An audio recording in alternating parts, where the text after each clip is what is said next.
All right, today is 4:51. Don't know why. Camera's not working.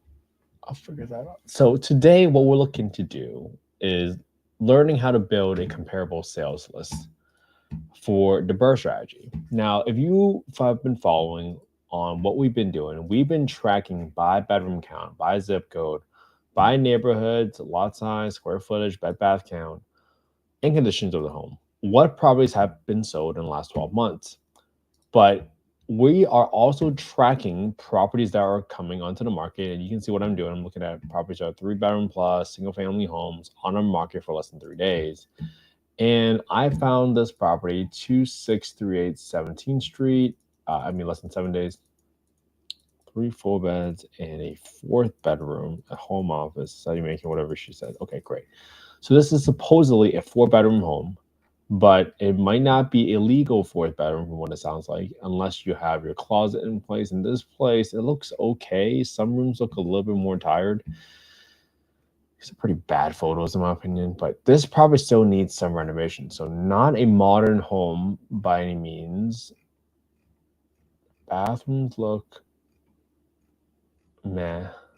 So I'm gonna say you need to do some renovation on some. And this property is coming on the market for $155,000. So let's see, what neighborhood is this property in?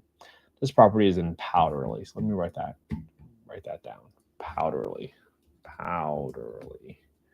And the reason I'm writing down all these details now is because if you are pursuing a BRRRR strategy, which stands for buy, rehab, rent, refinance, and repeat, that strategy is very scalable, but it's very heavily dependent upon you getting your ARV, your active repair value, correct. The problem is when you have interest rates that have been fluctuating up and down all the time. I'm trying my chat actually. You see these go up and down. So let's look at the 10-year yield and see what's going on. If you follow the 10-year treasury yield, you will see that the interest rates have seesawed from highs of 4.7, lows of 3.6-ish. And this has been going on with interest rates. And if you understand how mortgage rates works, they are correlated by the 10-year treasury yield. The first factor is obviously the interest rate. So as interest rate for the 10-year goes up, mortgage interest rates also go up. However, there's also this thing called the spread. The spread is the difference between, usually historically, between 1.5% to 2% between the 10-year yield and the 30-year mortgage interest rates. But in the last 2-3 years, we've seen a spread go as high as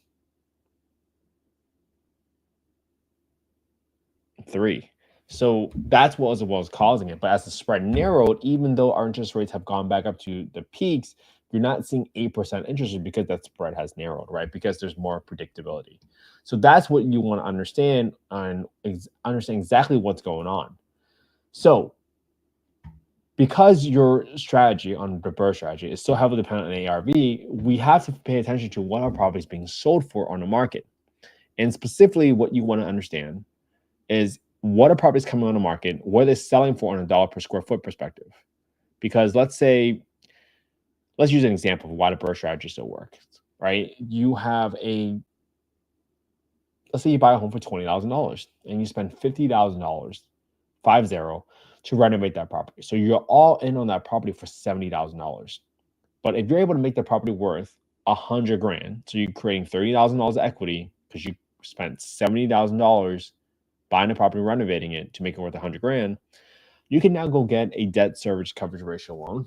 And that loan allows you to take back out that property, take back out the invested cash that you had in a property in the form of loan proceeds.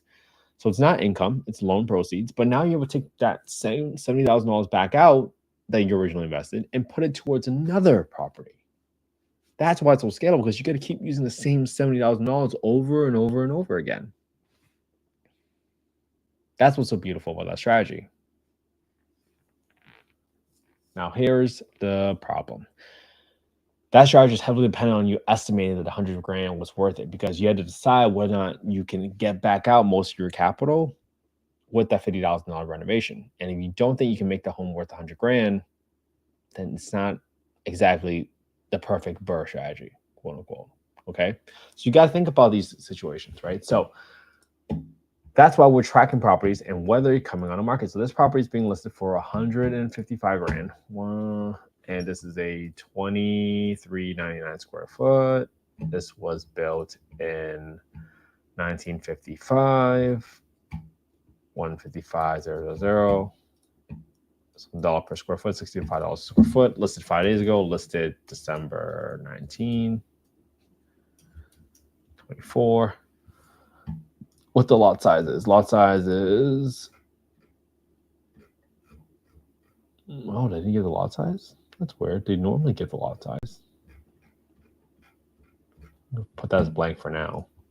But historically, typically you see that right there. So there's no garage, no basement, no HOA from what I saw on the pit photos, right? Let me just double check.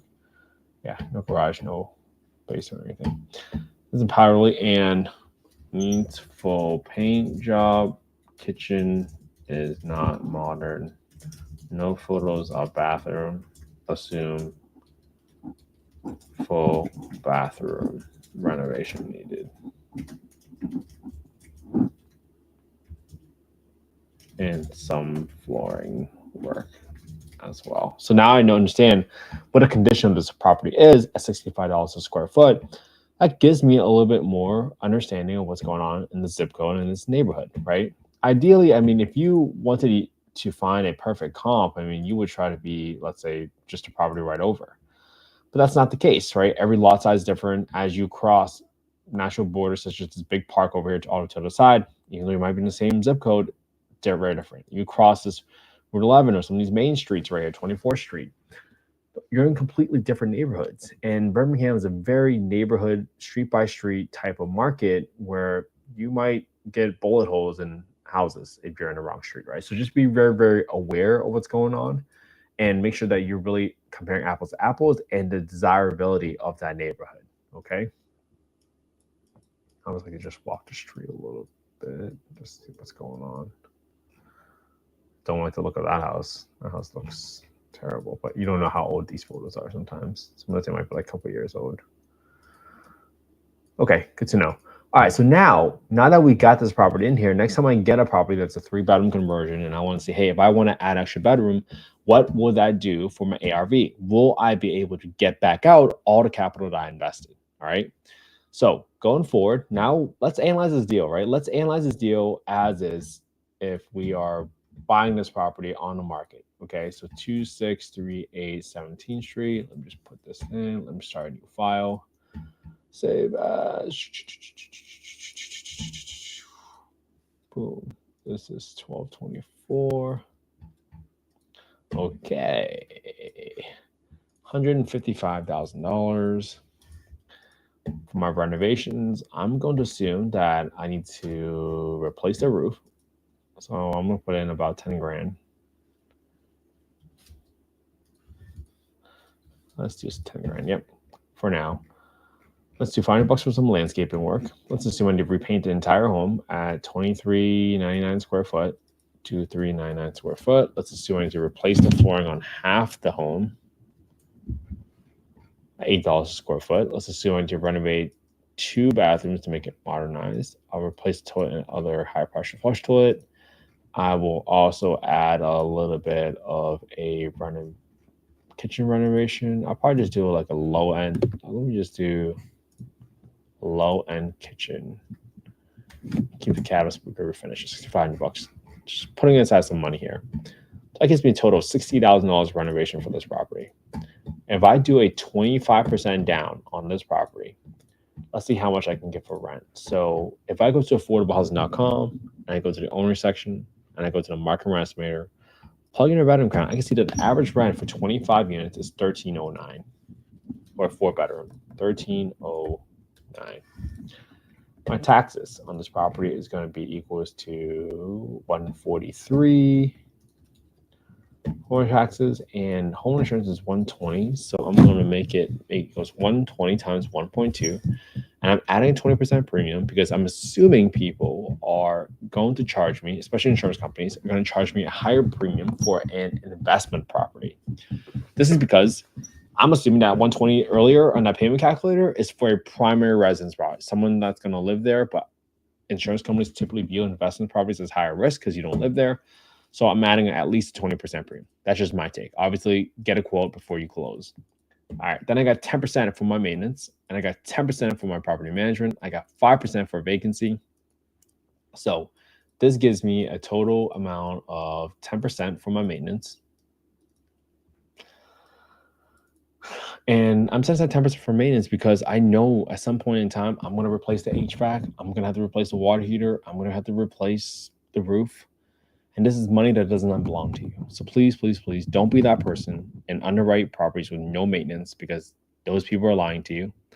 And most importantly, this money doesn't belong to you, right? You know, if you're a long-term buy and hold type of investor, you understand that you have to set aside this money every single month, because that money really doesn't belong to you. Don't be that person who gets a $13,000 bill and 100 months from now and realize that you thought you were making an extra $130 every single month, and that was not the case. All right. So then on my financing amount, I first have to calculate my down payment. So my down payment is going to equals 155 times my down payment percentage in F19. That equals 38.75K. I got 2.5% for closing costs. So my financing amount on here is going to be equals to my asking price in B4 minus my down payment in E19. So I'll be financing 116 grand, and I'm going to use about a 7.5% interest rate. Assuming that all holds true, if I rent this property out for $1,309, I will cash flow negative. I will be losing $118 every single month. That's a minus 1.4% return. That's a $155,000 purchase price with a rehab of $61,000 roughly. Okay, so if you have to think about, hey, how do I make this a deal? Like, what if my target return is 10%? I might have to buy this property for 30 grand because I'm spending so much money out of my own pocket to renovate a property. You might have to pay only 25 grand. Now, am I saying that's realistic? No, I'm not saying that's realistic. I'm just saying you have to understand how to mess with the levers in the deal to figure out what price or a set of terms might make this a deal. Because in this situation, you would be cash flowing $563 a month with 25% down, 7.5% interest rate. Let's say you're able to borrow the money, right? Borrow the $60,000 at 10%. Now you're not making any money because you have to pay so much more interest to your private money lender, right? Just because you can buy a deal for no money in your pocket doesn't mean you should. This requires you to buy the property for 25 grand. Crazy, right? So just learn how to adjust different levers in the deal so that you can figure out whether or not something's a deal, right? Now, let's say your rehab is half. Let's say you did a crappy job and you were being too conservative and your estimate of 60 grand was way too high, and people said, hey, it's only going to cost you 30 grand. Great news, right? So now maybe you're willing to pay 60 grand for the property because now you're up to 9.7. So as you get more information, right? This was 30,445. As you get more information, you can update the numbers to figure out, hey, what happened, right? Similar if you had to triple your rehab and it cost more, then you would go the other way, right, for your prices. So this is how I go about analyzing deals a lot faster, because I take emotions out of the deal and I learn how to adjust the levers in each part of the spreadsheet that allows me to think about whether or not this deal even makes sense. Okay. All right. So I hope this was helpful, everybody. I hope you all copy my homework. I hope you all get a copy of the spreadsheet. If you guys want a copy of the spreadsheet, go to affordablehousing.io, not .com. Go to the Get Deal Analysis tool. Put in your name, email, phone number is the fastest for you to get a copy of the spreadsheet. And I hope you copy my homework, right? Analyze the same deal I analyzed today using the same spreadsheet. I didn't make the spreadsheet from scratch. I got it from a few other folks. Modified it, tweaked it so that I can analyze deals a lot faster. But this allows you to get practice, right? When you start your own YouTube channel and someone asks you, hey, why do you think this is a deal? You can now say, I think this is a deal because I've been looking at deals over the past 451 days. Would that give you some confidence that you know what you're doing? I certainly hope so. All right. Hope you all have a Merry Christmas. If I don't talk to you and you're not there tomorrow, have an amazing day. I'll see you all tomorrow for day 452. Merry Christmas, everybody. Spend some time with your family and friends. All right. Have a good one. I'll see you all tomorrow.